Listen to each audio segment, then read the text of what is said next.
Hi అండి, ఎలా ఉన్నారు? ఈరోజు వీడియోలో మనం హిస్టరీ ఆఫ్ ఇరాన్ గురించి అండ్ ఒకప్పుడు మంచి ఫ్రెండ్స్గా ఉన్న ఇరాన్ అండ్ ఇజ్రాయెల్ ఇప్పుడు ఎందుకు ఎనిమీస్గా మారాయి, ఈ విషయాల గురించి తెలుసుకుందాం. సో ఈ వీడియోని మీరు ఎక్కడ మిస్ అవ్వకుండా చివరి వరకు స్కిప్ చేయకుండా చూసేసేయండి. ఇరాన్ని పూర్వం పర్షియా అని పిలిచేవాళ్ళు. ఇది చాలా పెద్ద రాజ్యంగా ఉండేది.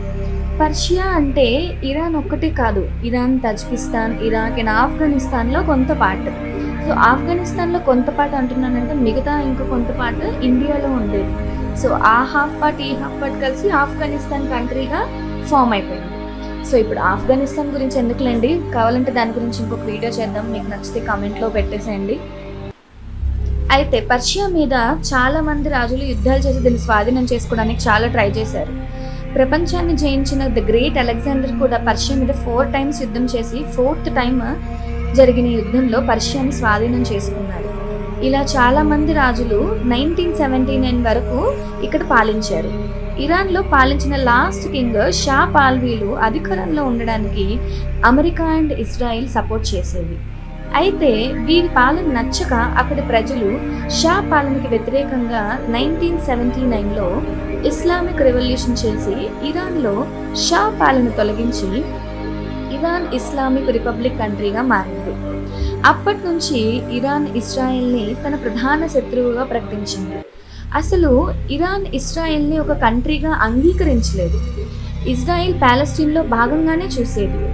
ఈ ఇరాన్కి ఇజ్రాయెల్ ప్యాలెస్టీన్పై యుద్ధం చేయడం నచ్చదు అండ్ వీరికి మెయిన్ మతపరమైన విభేదాలు ఉండేవి. అయితే ఇరాన్ షా పాలనలో ఉన్నంతకాలం ఇరాన్ అండ్ ఇజ్రాయెల్ మంచి స్నేహబంధంగానే ఉండేది. అయితే ప్యాలెస్టీన్పై పదే యుద్ధానికి వెళ్ళి ఇజ్రాయెల్తో షా పాలకులకు స్నేహంగా ఉండటం ఇరాన్లో ఉన్న ప్రజలకి నచ్చేది కాదు. 1979లో ఇస్లామిక్ రెవల్యూషన్కి ఇది కూడా ఒక రీజన్.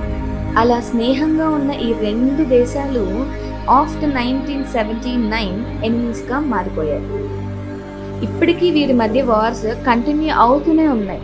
ఇప్పుడు జరుగుతున్న వార్కి మెయిన్ రీజన్ ఇజ్రాయెల్ ప్యాలెస్టీన్పై వార్ చేయడం ఇరాన్కి నచ్చదు. So Iran Israel and Palestine వార్లో ఇండైరెక్ట్గా ఇరాన్, హమాస్ లాంటి కొన్ని గ్రూప్స్కి వెపన్స్ అండ్ మనీస్ ఇచ్చి దీనివల్ల ఇజ్రాయెల్కి సెక్యూరిటీ ఇష్యూస్ వచ్చాయి.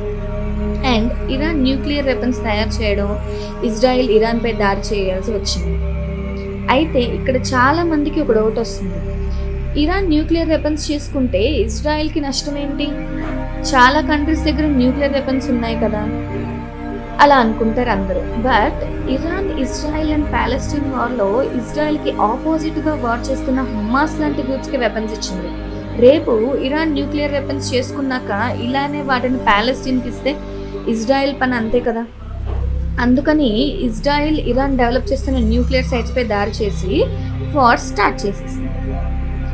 అలా ఇంకా వార్ కంటిన్యూ అవుతూనే ఉంది. ఇది ఫ్రెండ్స్ ఈరోజు వీడియో. ఇది కనుక మీకు నచ్చినట్లయితే లైక్, షేర్ అండ్ సబ్స్క్రైబ్ చేసేసి బెల్ ఐకాన్ కూడా క్లిక్ చేసేసేయండి.